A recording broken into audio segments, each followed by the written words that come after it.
Friends, we've done it. We've reached the final episode of Season 1, The Big Picture of World History. And let me tell you, my original plan for this season was to make 6 episodes. 6. One for each era in world history. God, I was so stupid. Turns out that a lot of things have happened over the last 12,000 years, but how could I have known that? So, as a quick recap of the whole history of the planet, global empires have risen and fallen twice.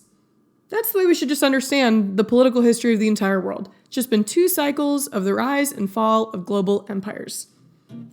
In the first half of world history, ancient kingdoms grew into classical empires that then fell apart into a period of relative global chaos when people in the post-classical era tried to sort themselves out into a new type of organization. Some did this through religion, like the Islamic caliphates, others did it through trade, like the African kingdoms, and others never fully united back together again, like in Europe. China was just always there, just trucking along, selling its stuff to the world. And then the process started all over again. In the early modern era, European kingdoms rose, and then in the modern era came to dominate the globe during the age of industrialization and imperialism. And it all came crashing down in the 20th century thanks to a few world wars and independence movements in Asia and Africa. Throughout this process, the economy has continued to be more and more interconnected. Silk Road 1.0 fell apart but was reunited bigger and better by the Mongols. Ocean trade began with just India and the Mediterranean, but then expanded to include the Atlantic, and then the entire world. And here we are today. But the question I have for you is this: are we still in Unit 6? What I mean by this is that in my class, I divide the year into 6 units for the 6 eras of world history. But I'm not sure where to include the last 25 years. Are they part of the late modern era that began in 1914 with World War I? Are we still living in that time? I mean, that era was known for nationalism, ethnic violence, and cultural clashes during the Cold War. But can we really lump ourselves in with a time when they were just figuring out what telephones were? I don't know. I think we may be living in a new era, a Unit 7, if you will. I think it's possible that the last era ended around 1990-ish, when the Soviet Union fell apart and the internet became a thing. Or maybe it ended on September 11th, 2001. Either way, I'm pretty convinced that we're all living in a new era of world history right now. But the trick is that it'll take a solid 50 years before we can look back and know for sure. I mean, it's almost impossible to see the big picture when you're experiencing it, but let's do our best, shall we? This is Anti-Social Studies. I'm Emily Glenkler. Settle in, and let's go not so far back in time.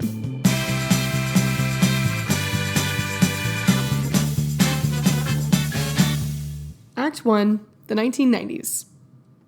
So I've nicknamed the 1990s the Seinfeld years because, as far as I can tell, it was a decade about nothing. Like, what's the deal with the 90s? I mean, that doesn't mean that nothing happened. It just means that historians still haven't figured out the narrative of the 90s. I mean, my narrative for the 90s revolves around snap bracelets, Sophie B. Hawkins, and racing home from school to watch Saved by the Bell, but I'm pretty sure none of those things will make it into a world history textbook anytime soon. The reason why it's so hard to create a narrative around the 1990s is that it's too soon. Even though in your lifetime the 90s might feel really far away, or for some of my students listening, it was before you were even born. Oh, God. But, I mean, as far as the human history of the planet, the 90s was like 2 seconds ago. Also, I mean, American historian Fukuyama famously published a book in 1992 called The End of History and the Last Man. I mean, his ideas have since been debunked because, I mean, you know, we're still here. But his idea was that Western liberal democracy was the apex of human development, and there wouldn't need to be any more socio-cultural evolution because Western-style government, society, and culture was going to be adopted worldwide, and there would never be an ideological conflict again.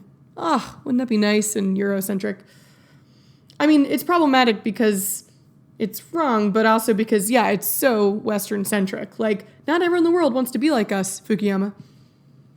So, I mean, you can see the 90s are a confusing time. Some historians believed history had ended. Others just hadn't had enough time to figure out exactly what happened. And I'm sort of going in blind here, but I'm just going to tell you a few things that did happen in the 90s that you might want to know about, and then we'll make sense of it later. First, the Soviet Union broke apart. We won the Cold War! Woo! It officially dissolved in 1991, with all of the member states going back to just being regular countries again. And this had two impacts. First, satellite countries were independent, and they got to determine their borders and national identity for themselves, some for the first time in centuries. This was like another wave of decolonization across Eastern Europe. And think about some of those Eastern European countries. They'd been ruled by the Byzantines, then the Ottomans, then the Nazi Third Reich, and finally the Soviet Union. And I mean, now Putin's there trying to get his hands into everything again. As we saw with decolonization and independence in Asia and Africa, this process is messy. The most famous example of this is the Yugoslav Wars. As each country in former Yugoslavia declared its independence, ethnic minorities in those countries were often not represented in the new government, or even worse, they were killed as a part of ethnic cleansing and other crimes against humanity.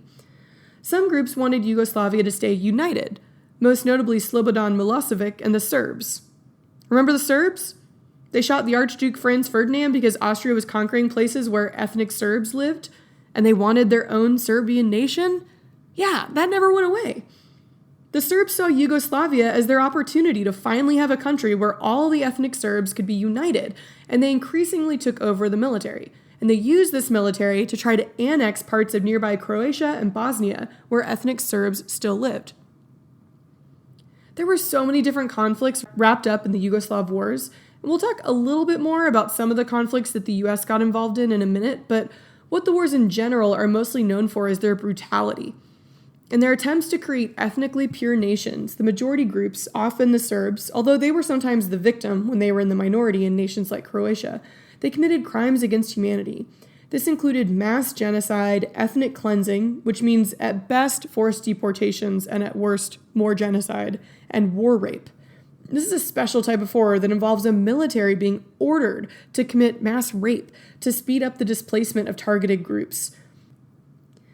By the end of the Yugoslav wars, at the end of the decade, 130,000 people were killed and more than 4 million people were displaced from their homes. All of this was made worse by the other big impact of the breakup of the Soviet Union, which was that the economies across the former Second World collapsed. Even though they tried to stay afloat by forming an economic trade organization in 1992, the shift from a state-run socialist economy to free market capitalism was jarring. It took generations to outgrow this communist ideology, and there are a lot of people in the former Soviet Union that still want to go back to a socialist government today. For most of the 90s, Russia and its former satellites relied heavily on support from the West, which was really like rubbing salt in the wound of their defeat in the Cold War. It would be like if at the end of Rocky IV, Ivan Drago had to go to an American doctor to get fixed up after the fight because no one in the Soviet Union could handle his injuries. Oof. The US was the main supplier of loans to former Soviet countries, and this seems really nice of us, and maybe it was, but it was also because the US knew that total economic collapse in Russia, while sweet, sweet revenge for them invading rural Colorado in Red Dawn, it'd be bad for the entire global economy. And this is the other big theme that is slowly appearing from the 1990s, a truly globalized economy. Now, I keep saying this, I know. Like, the classical Silk Road connected the known world from Rome to China. Then the second Silk Road reunited Eurasia thanks to the Mongols. But wait, Columbus discovered another half of the globe, so the transatlantic trade created the first truly global economy. Or maybe industrialization and imperialism shifted markets and labor forces so that the entire world was working toward a similar economic outcome. Well, I'm here to tell you that me in the past was wrong. All of those examples are dumb because the late 20th century created the real globalized economy.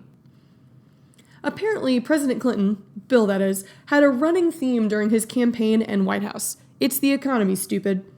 And that sort of sums up the last 25 years of world history. Like, sure, government and politics are still important, but the main influencer around the globe is the economy. And if you want to get to the bottom of most of the crazy things that have been happening in your lifetime, just follow the money. Organizations like the IMF and World Bank have grown incredibly influential. They were formed originally to help war-torn countries after World War II and to prevent the rise of communism from impoverished nations. But today, the IMF and World Bank have set their sights on the former Third World. They provide low-interest loans to governments, and they help negotiate international trade agreements, all in the name of creating a free market economy. Now, depending on where you stand on the hippie to fascist spectrum, that goal is either noble or the cause of the downfall of the planet. Take your pick. Now, you know how much I hate talking about economics, but unfortunately in the 90s, we kind of have to talk about economics. So here we go.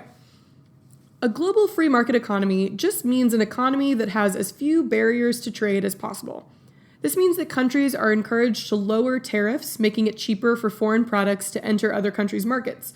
It also means that companies have an easier time utilizing the various economic strengths of different countries around the world to create their products cheaply and easily. Clothing is a really good example of this. For example, the cotton in your jeans might have been grown in the United States, but more likely it was grown in China, India, Pakistan, or Brazil. Then that cotton is sent to be turned into denim somewhere like China, Bangladesh, Vietnam, or India, Hong Kong, Turkey, Indonesia, any of those places.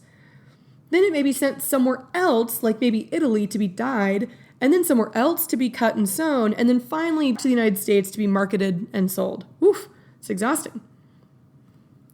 The argument that free market advocates make is that companies are taking advantage of favorable economic conditions around the world so that they can find the cheapest place to get their work done. In the end, they argue the consumer wins because the product is cheaper.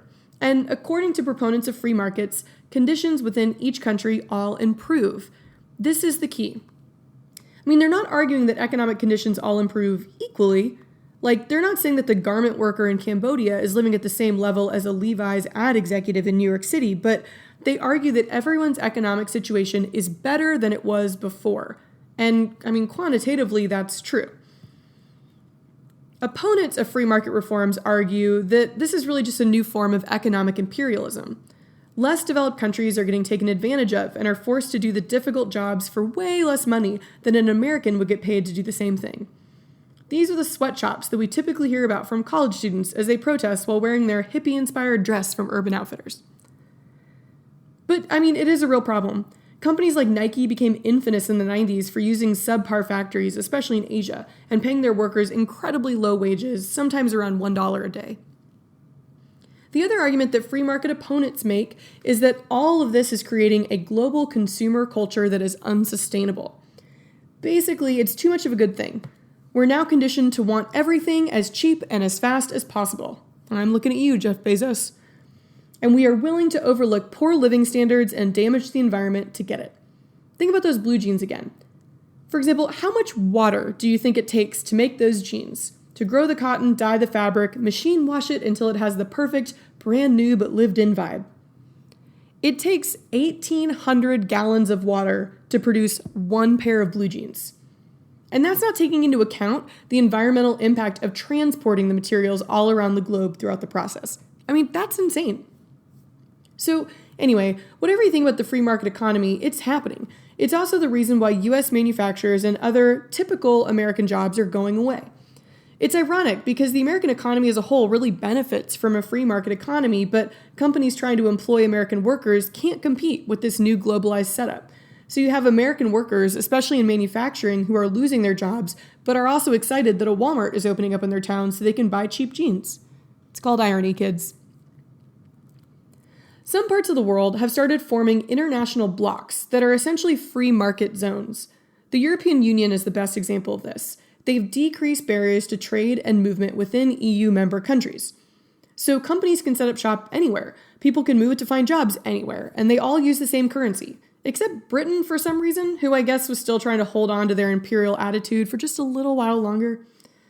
I don't like the EU because they've made movement across borders so easy that if you travel by train, they only stamp your passport in the first country. Like, I want all of the stamps, Europe. Is that a valid reason to hate the largest economy in the world? I hope so. NAFTA was created with a similar philosophy to the EU, but it's not as extensive. So, a quick note about NAFTA, but if Trump decides to delete NAFTA entirely and renegotiate a new deal, then I may do a whole episode about it, but for now, a brief overview. NAFTA stands for the North American Free Trade Agreement, and it was created in 1994 between Canada, the US, and Mexico. The idea was to work toward a free market in North America with fewer barriers to trade between the three countries. Products and companies could travel across borders more easily, in theory benefiting everyone with cheaper products. And that's the basic idea. Two unintended consequences came out of NAFTA. First, Mexican farmers often couldn't compete with American farmers. This isn't because American farmers are better. Sorry, it's because the United States government still subsidizes American farmers, even though that's not technically a free market idea. It's kind of like cheating, but whatever. So Mexican farmers couldn't compete as cheap American corn, for example, flooded their markets. They either sold the farm and moved toward the border, where there are now American factories benefiting from the cheaper labor in Mexico, or they kept farming, but they just started farming other things. I don't know, like maybe a wealthy cartel approaches you with a proposal. Such a shame that your corn farm is failing. What if we provided you with something else that's really easy to grow? We'll guarantee that we will always buy your product for a good price, and you don't have to worry about competing with American growers because it's illegal there. Sounds like a great deal, right? So some of these farmers turned to growing marijuana, helping fuel the rise of powerful drug cartels in Mexico. Whoops. The second unintended consequence was a spike in immigration. NAFTA made travel easy for money, goods, and companies. The only thing they left out was people. In a true free market economy, labor should be free to move where there are jobs. That's the whole idea of laissez-faire.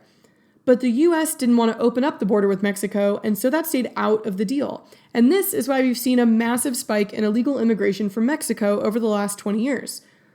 Families who used to be able to support themselves are now struggling to compete in the globalized economy, so they send their young men toward the border to work in factories. But even Mexican factories often couldn't compete with places like Southeast Asia, and so many of the factories closed. And now you have a ton of young men looking for work to provide for their family, all living along the border with one of the richest economies in the world. Yada, yada, yada, immigration. I promise I'll do a more in-depth episode on illegal immigration soon. My sources are telling me that it's sort of a big topic right now in the United States. The last big thing happening in the 1990s is U.S. hegemony.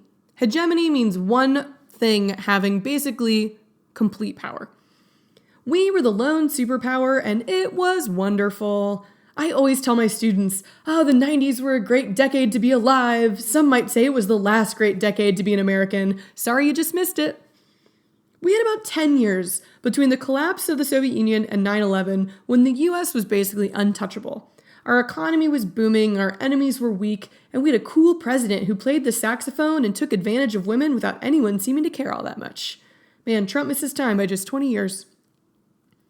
I would argue that U.S. hegemony was bookended by the two Iraq wars.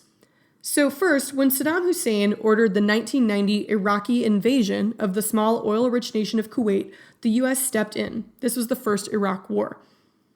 Under President George H.W. Bush, Operation Desert Storm was a massive military success that led to Iraqi withdrawal from Kuwait. But in a fateful decision, he decided to allow Saddam Hussein to stay as the leader in Iraq. Why? Well, first you have to know a little bit about the U.S. invasion of Panama in 1989. First, did you know that we invaded Panama in 1989? I sure didn't. So the U.S. government invaded to get rid of drug trafficking dictator Manuel Noriega, but he fled. I mean, he turned himself in a few days later, but that experience was important in Iraq. So in Iraq, there was a genuine concern that Saddam Hussein would flee, leaving the United States in charge of an extended campaign to hunt him down across the Middle East. And meanwhile, we would become responsible for the power vacuum in Iraq. So they kept him in charge. For now. The U.S. also got involved in a few other conflicts during the 1990s.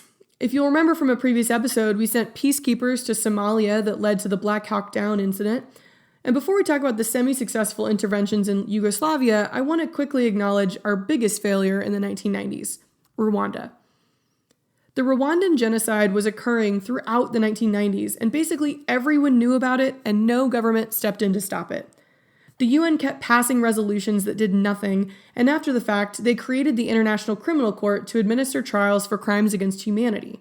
But considering the UN was created after World War II and its member nations constantly said, never again, it happened.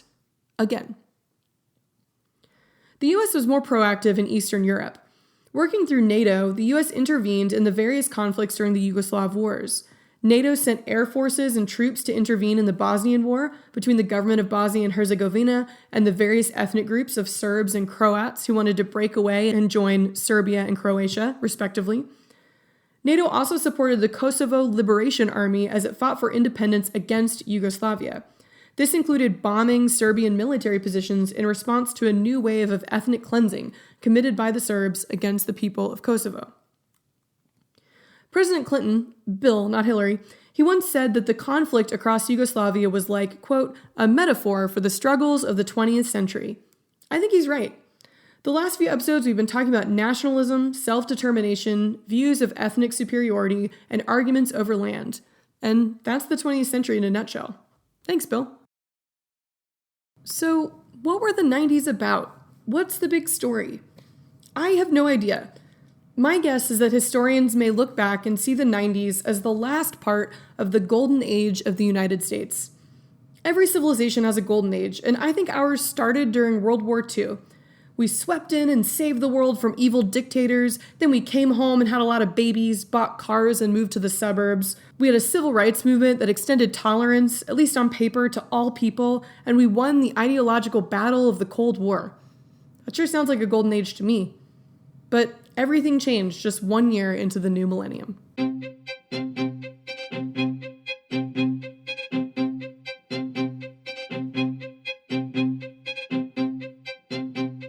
Act 2, the 21st century. Okay, full disclosure, I may not go into a ton of detail in these last two acts, mostly because we're still living this part of history and I'm not confident that I fully understand what's happening. It's the curse of the historian. You have to wait approximately 50 to 500 years for things to really make sense. So, ask me about the world in 1500 and I'm on it. But ask me about the years when I've been alive and I'm like, let me get back to you in 2068. The other reason why I'm not going to go as in-depth is that that's what Season 2 is for. After this episode wraps up Season 1, I'm launching into a series of episodes called Historical Context. I'll pick out things that are currently being talked about, major geopolitical events or TV shows that I like, and give you some history to help make sense of it. And I plan on covering a lot of these topics in a lot more depth in those episodes. So for now, here's what's been happening in the last 18 years. First, it's the spread of technology. There's this thing called the internet, and experts say it's going to be a pretty big deal. The internet is the ultimate globalizer because, yes, it connects the economy. The fact that I can go online right now and order a T-Rex pool float that was made in China and it will be at my doorstep in 1 day is certifiably insane. That's a totally hypothetical example, by the way. Don't check my Amazon purchase history. But we've had technology that connects trade routes before. The Latine sail allowed ships to navigate the monsoon winds, uniting the Indian Ocean trade. The camel was able to cross the Sahara Desert, connecting the Middle East and Europe with the great African trading kingdoms. The compass helped Columbus bump into America. But the internet is different because it doesn't just connect trade, it really connects all people. I know this is obvious, but think about it from a historical perspective. When Columbus stumbled onto American soil and bragged about reaching India, it took 2 months for his letter just to get to Europe. Then it took months to travel around to the various kingdoms. Things got faster. After Franz Ferdinand was assassinated, all of the newspapers reported it the next day. But think about it. Today, Gavrilo Princip could have live-streamed his assassination attempt. People who were in the sandwich shop would have tweeted about it within minutes, and the entire world would know instantly. It's not just about reporting the news, though. The internet is also about connecting people from all over the world. Let's take Egypt as an example. So with the rise of social media, young Egyptians began connecting with people all over the world. They were able to see in real time what things were like outside of their country without having to leave their homes. They also were able to start sharing opinions about Egypt with other Egyptians. They vented about how hard it was for young, educated people to find jobs. They mused that maybe, just spitballing here, maybe it wasn't a good thing to have the same dictator for 30 years. They also were able to watch live while countries around them began protesting and toppling their governments. They watched Mohamed Bouazizi, a Tunisian street vendor, set himself on fire in 2010, sparking the Tunisian revolution that toppled their regime that had been in power for 23 years, and they did it in just 1 month. After Tunisia, the ensuing revolutions are generally called the Arab Spring. It led to the toppling of dictators like Muammar Gaddafi in Libya, Hosni Mubarak in Egypt, and other autocratic regimes across North Africa and the Middle East. I remember following the Egyptian Revolution live. I taught at an Islamic private school, and I had students in the room from Egypt. For weeks, we kept Twitter open in my classroom, following a few young Egyptians as they reported from Tahrir Square. By the way, if you want to learn a lot about the Egyptian Revolution, and you should, there's a documentary called The Square that's fantastic, and it's on Netflix. Some people have nicknamed the Egyptian Revolution that overthrew Mubarak the Facebook Revolution because of how useful social media was as a tool to organize. One protester tweeted, quote, "We used Facebook to schedule the protests, Twitter to coordinate, and YouTube to tell the world," end quote. 60% of Egypt's population was under the age of 30. They were the social media generation, and they used it to oust Mubarak. And sure, the legacy of that revolution is still a little murky, but it's a great example of how transformative social media and new technology has become. Social medias are something new of the 21st century, but some old things are also rising again, namely Russia and China. Vladimir Putin has made it his mission to bring Russia back to its former power, ideally while fording a river while riding a bear shirtless. I want to do an episode about him at some point because he's fascinating, but for now, just know that Putin really wants to reunite the old Russian Empire again. He's been consistently intervening in Ukraine over the last few years in an attempt to gain back some or all of that territory, partly because almost all of the oil pipelines coming out of Russia and into Western Europe cross under Ukraine. He's especially interested in the Crimean Peninsula along the coast of the Black Sea. Remember the Crimean War in the 1800s? When Russia tried to take Crimea from the Ottomans, who had to get Britain and France to help them stop Russia? Yeah, I mean, you don't remember, but Putin does. Russia has also been trying to continue its influence in its former satellite nations, sometimes going so far as to directly invade them. They've fought outright wars in places like Georgia, the country, not the state, and Chechnya recently. Some of these regions, especially the stands, Kyrgyzstan, Uzbekistan, etc., have seen a rise in Islamic fundamentalism and terrorism, partly in response to Russian intervention. China is also on the rise, which should surprise no one who studies world history. They are quickly becoming the most powerful economy in the world, which has allowed a lot of their repressive tactics and human rights abuses to be overlooked.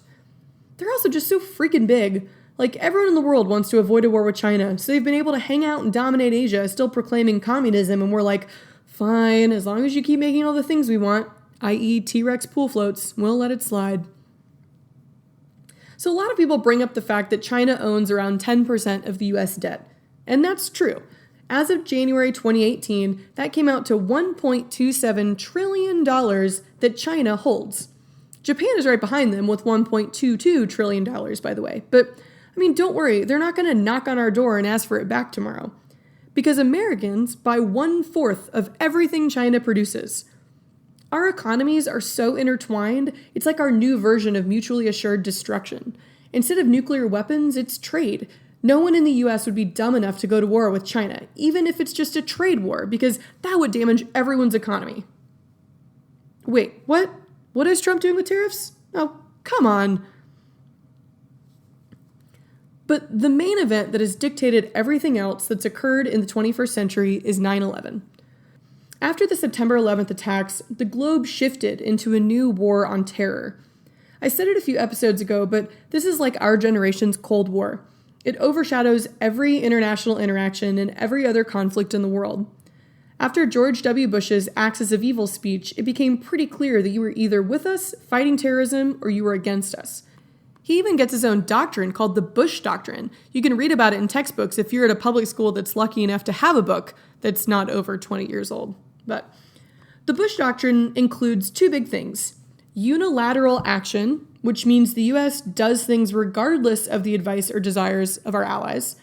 And it includes preemptive strikes in places that are developing terrorists that might eventually do us harm. So, the 9/11 attack was funded and orchestrated by Al-Qaeda under the leadership of Osama bin Laden.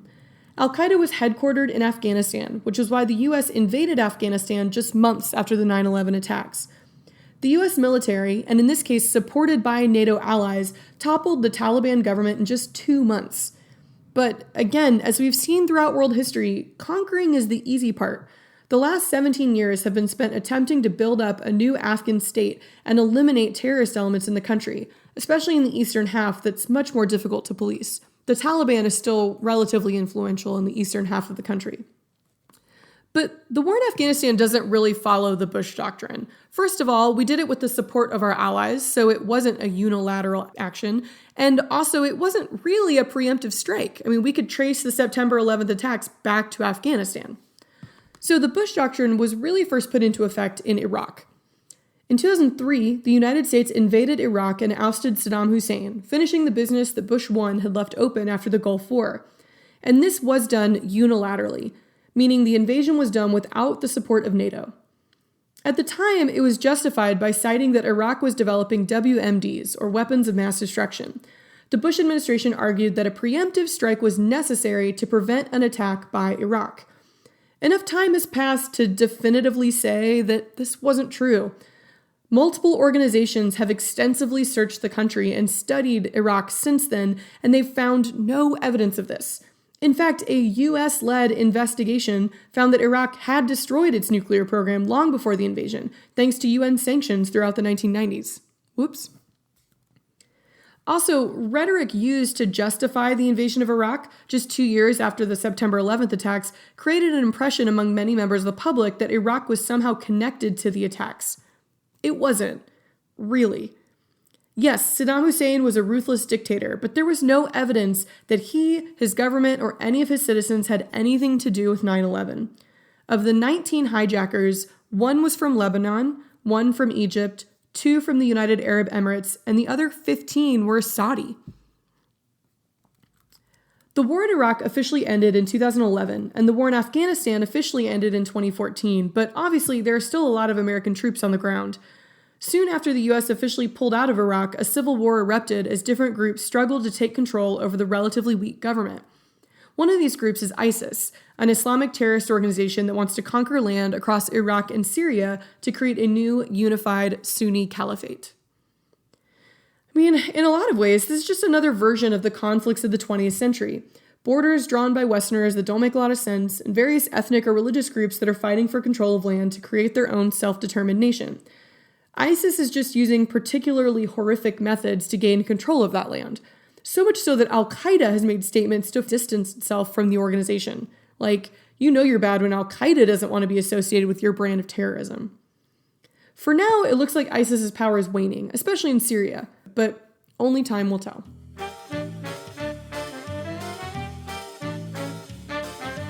Act 3. Future World History. You thought I was done, didn't you? Nope. I'm just arrogant enough to do a section on predicting the future. So there are a few things going on in the world today that seem eerily similar to historical events. Mark Twain supposedly said, "History doesn't repeat itself, but it often rhymes." I don't think he actually said that, but I like it, so let's pretend he did. So what's rhyming right about now? Well, there are 2 things going on right now that make me nervous from a historical point of view. The first is Syria. A lot of historians have looked at the Syrian civil war and seen parallels between that conflict and what was going on in Serbia 100 years ago. They also sound similar. Syria, Serbia, uh-oh. Now, I think we're going to need a whole episode to figure out what the heck is happening in Syria, but for now, just know that it's a 3-way civil war between the government, led by dictator Bashar al-Assad, rebel groups who want to overthrow the government, and ISIS. Basically, it started out as a straightforward Arab Spring revolution, but the rebels didn't topple the government. They got embroiled in a civil war. The US and its allies, like Britain, France, and Saudi Arabia, supported the rebels as they attempted to oust a brutal dictator. Side note, the US supported most of these brutal dictators during the Cold War because they repressed leftist movements. Sorry, I should have to get one more in there before I finish the season. Bashar al-Assad and the government have been supported by countries like Russia, Iran, and China. Ooh, we don't like those guys. So there's a concern that Syria might be becoming a proxy war, like we saw during the Cold War, with major powers on both sides using Syria as its pawn to gain or maintain power in a very important region, the Middle East. There's also a fear that giving support to the 2 sides could eventually grow into direct fighting. Even though I don't think it's likely that the US and Russia will go to war, knock on wood, there's been troubling news recently about sporadic fighting between Israel and Iran. They seem to be using the conflict in Syria as a cover for ramping up their own military presence in the region. The concern is that this could end up like World War I, with none of the big guys really wanting to go to war. I mean, especially over Syria, which none of them really care about on its own. Sorry, Syria, I care about you. But if Israel entered a conflict, the US would probably get dragged in too. And if Iran got involved, bigger nations like Russia or China might step in to support. The other trend that's happening that's reminiscent of earlier times is the rise of divisive politics around the Western world. Far-right conservative movements are becoming more common and more influential in governments across Europe and in the United States. We're calling it the alt-right, but it's fascism, and a lot of it is rooted in racism and xenophobic attitudes. To be clear, I'm not saying that American politicians are members of the alt-right. Really, I don't think they are, but we are seeing some leaders catering to these groups more than they should to gain support. Again, to be clear, I'm not saying that all of Trump's supporters are members of the alt-right, but the majority of the alt-right did support Trump. It's like a square and a rectangle. Like all squares are rectangles, but not all rectangles are squares, right? I mean, I don't think those guys at Charlottesville drove home with Hillary stickers on their pickup trucks. That's all I'm saying. Anyway, this trend is popping up around Europe too, and a lot of it is tied to Syria. The crisis in the Middle East, centered for now in Syria, is creating a massive refugee crisis. As refugees pour into Europe and the United States, people are becoming scared of being overrun by immigrants or of terrorists entering the country along with those refugees. And this is playing into the hand of extreme right groups that are using rhetoric that's a mixture of white nationalism, populism, anti-immigration, Islamophobia, and racism. It's like a real grab bag of terrible people. But the various themes we've talked about this episode are swirling together to make these groups more popular. Economic globalization is moving traditionally blue-collar American jobs overseas and bringing immigrants to the United States in search of work. U.S. intervention in the Middle East is sparking new terrorist organizations who are actively fighting against Western culture. Meanwhile, progressive movements like the LGBTQ+ movement and a new wave of feminism are breaking down the traditional power of white men. All of this is making lower and lower middle class white men in particular feel attacked and threatened. And some of them, again, not all white men, thank God, are seeking refuge in groups that harken back to the, quote, good old days, when factories and mines were running, everyone in America spoke English, and women and people of color knew their place. I mean, I didn't say the good old days were good for everyone. These two current events, the Syrian civil war and the rise of the far right, sound very World War-y to me, but allow me to get preachy. This is why learning history is so important. What excites me is how many people around the world seem to be noticing these connections too. Hopefully enough people paid attention to the 20th century to not repeat its mistakes in the 21st. I mean, spread the word about my podcast, people. It could save the world.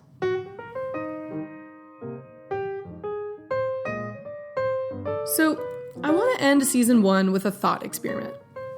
Imagine yourself in 20 years. It's 2038. Kanye West is the emperor of New America, and you're having a history textbook beamed into your consciousness from your Apple iBrain. There will be a chapter about right now. There will be bold words for terms that we are currently creating. What will they be? Think about it this way. The Library of Congress is currently preserving people's tweets. The same organization responsible for preserving the Constitution and the Bill of Rights is also cataloging every single public tweet. Not just the president's, yours too.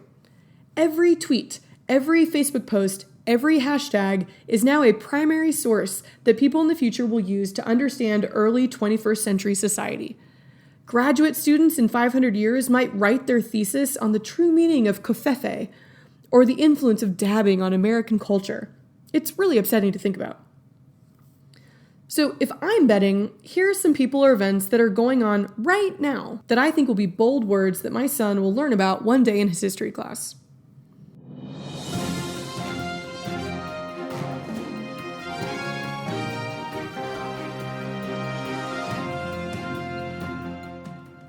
In the section on the 21st century civil rights movement, in alphabetical order, bathroom bills, Black Lives Matter, Colin Kaepernick, the Me Too movement, and the Women's March on Washington.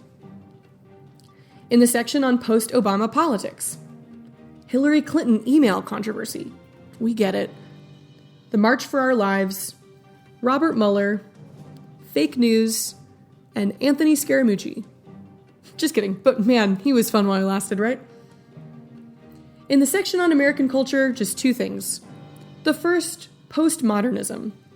In case you're wondering, this is a set of values that emphasizes the quality of life over concern with material gain. It's what we're seeing in the younger generations about wanting to follow their passion and not necessarily pursuing things that will make them the most money. Most of them are able to do this because their parents didn't follow their passion and made a lot of money instead. So thanks, Mom and Dad. Examples of this include preserving the environment, promoting universal healthcare and education, or all of your friends wasting their college degrees working as yoga instructors because they want to follow their passion. The other thing that'll be in the section on American culture is Beyoncé, because, that's all we really need, right? So let me reiterate this one last time in a way that's as preachy as possible. What is our bold word that's going on right now that we will have to answer for? Because people are going to judge us the way we judge Roman emperors or conquistadors or everyone in the 1930s. Is there some injustice happening that you're ignoring? Or something that's just the way it is? When future generations ask us, why didn't you do something about blank? Make sure you have a good answer.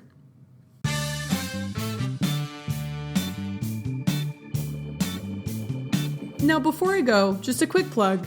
If you liked what I'm doing and you want to hear more, please like me on Facebook, follow me on Facebook. Those are 2 different things, I don't know.